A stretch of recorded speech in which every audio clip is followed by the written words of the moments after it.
As America still reels from the shocking assassination of Charlie Kirk, an unexpected message emerged. Not from politicians, not from investigators, but from his quiet wife, Erika. What she shared left the entire nation in silence, stirring both deep curiosity and overwhelming emotion. At the very moment the nation was still reeling from the shocking assassination of Charlie Kirk, what captured the public's attention was not an investigative report or a political statement. Instead, all eyes turned toward a woman who had long remained quietly in the background, Erika Kirk. For days after the tragedy, she chose absolute silence, stepping away from cameras and withholding any response. Yet this silence itself became a burning question, leaving the public both curious and tense. When would she speak? And what would she say?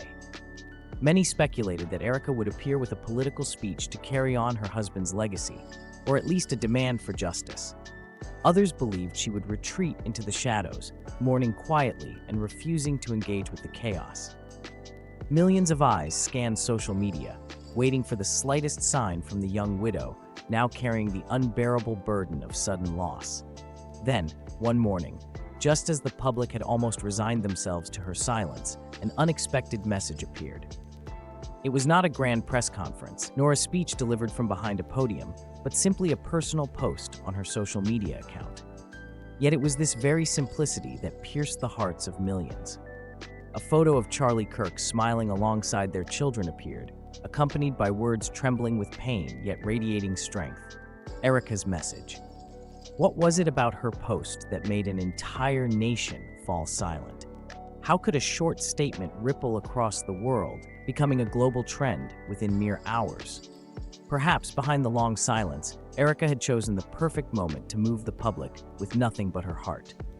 In an atmosphere already heavy with political disputes and partisan outrage, her message felt like a sudden breath of fresh air. It did not mention hatred, did not summon retaliation, and was unbound by slogans or strategies. Instead, each line carried sorrow, memory, and faith, drawing readers in with an almost magnetic pull. From that moment on, a new question began to spread. Could Erika's deeply emotional message reshape the way the world remembers Charlie Kirk, not merely as a fiery political figure, but as a devoted family man whose private life mattered as much as his public one? When Erika Kirk's statement finally appeared, it did not resemble a powerful speech or a political declaration, as many had expected. It was simply a personal post, written in her own voice, overflowing with the raw emotions of a wife who had just lost her husband. And it was this very sincerity that moved millions of hearts. She began by acknowledging the brutal shock that had swept away every sense of normalcy in her family's life. In just one moment, her world, and that of her two young children, was turned upside down. From a home once filled with laughter, there remained only silence and absence. Erika wrote about the harsh reality that her children would now grow up without the embrace of the father who had always been their hero. Yet what touched readers most was not only the grief of loss, but the way she recounted the intimate details of family life, private fragments of memory that no political headline could ever capture. She recalled late-night conversations with her husband, how Charlie pushed himself to read bedtime stories even when exhausted, the quiet morning walks together as a family, and the way he always reminded them that faith was stronger than fear. These words painted a picture far beyond that of a well-known political figure. They opened a rare window into his true self, a devoted husband, a tender father. The way Erika remembered each gesture, each small daily ritual, transformed her post into a deeply emotional portrait, reaching beyond the spotlight and the debates that had once defined him. Within every line, readers could feel the pain weighing heavily on her heart, yet they also felt a love that could not be extinguished. Erika's grief did not remain closed in on itself.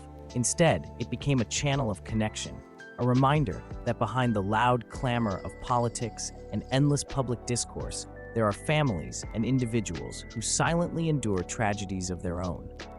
Her message was not meant to divide, but to make humanity recognize the fragility of love and the pricelessness of ordinary moments.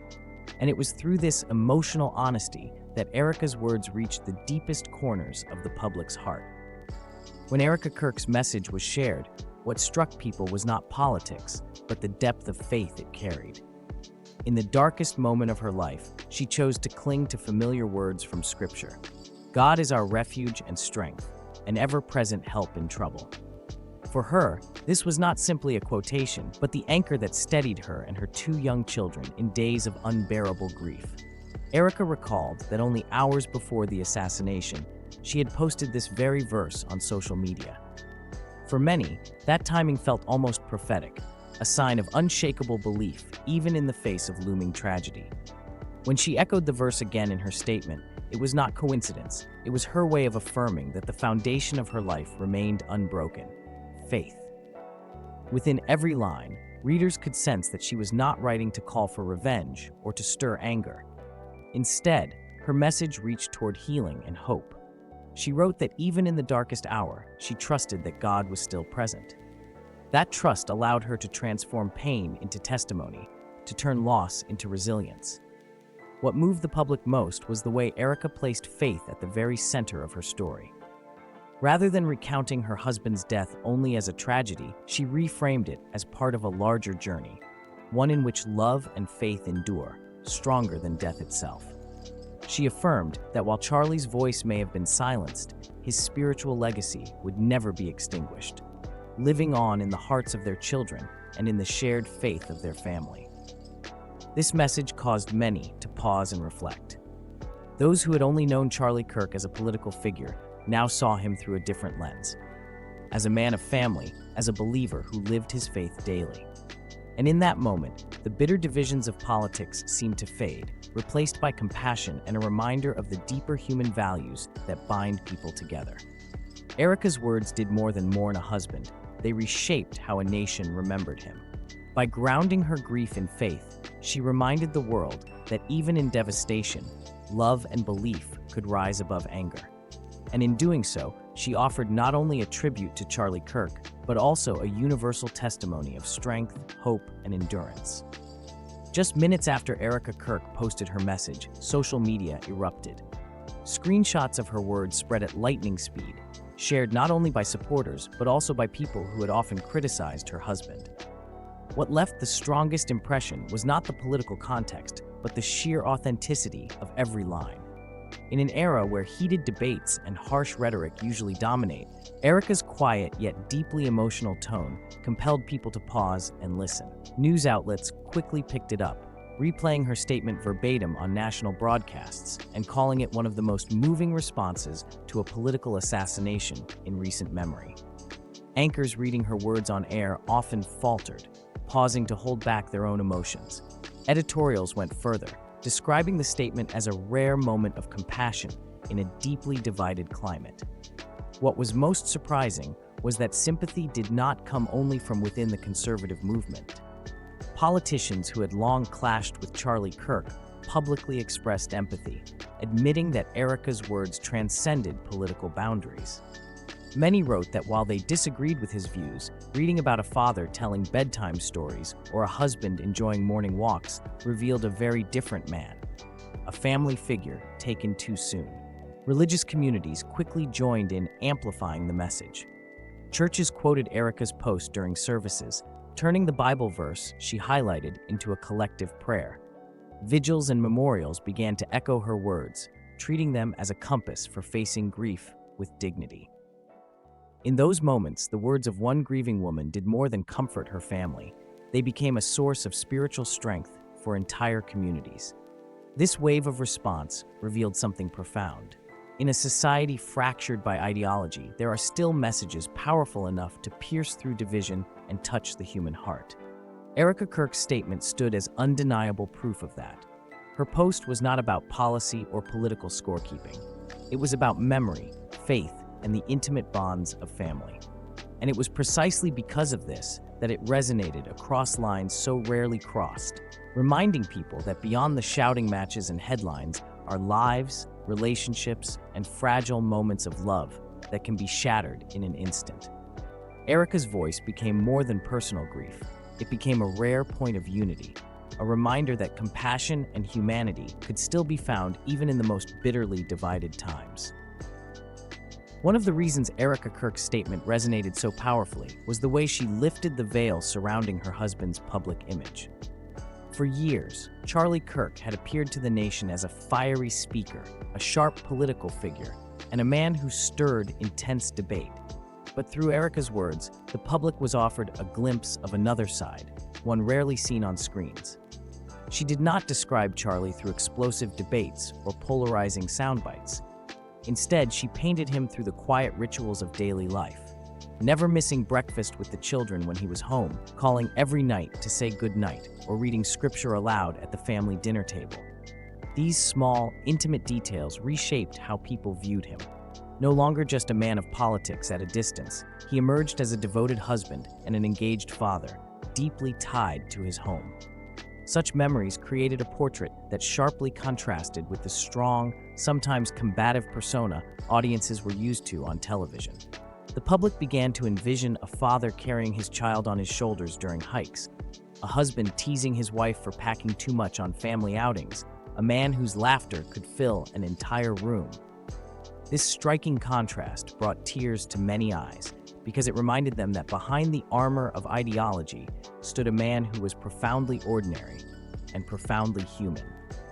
But Erika's message went beyond simply humanizing her husband. She gently reminded the public that behind every political figure lies a family, wives, children, loved ones, who bear the invisible weight of loss. She did not write solely to honor Charlie, but to underline that leaders, no matter how powerful, are also fathers, husbands, and believers. With a voice that was soft yet heavy with meaning, Erika transformed her private sorrow into a collective reflection. Her words forced society to pause, to look past the banners of ideology and recognize the fragile humanity within those who live under the harsh glare of public life. And it was precisely for this reason that her message became one of the most profoundly human statements in recent memory. What began as a simple tribute to a husband became a universal reminder that beyond the headlines and the politics, there is love, family, and faith, threads of life that once broken leave an ache no public role can ever replace. Amid the echoes of Erika Kirk's message, what weighed heaviest on many hearts was the fate of the two young children. In her post, she did not shy away from the cruel reality. They would have to grow up without the warmth of their father's embrace.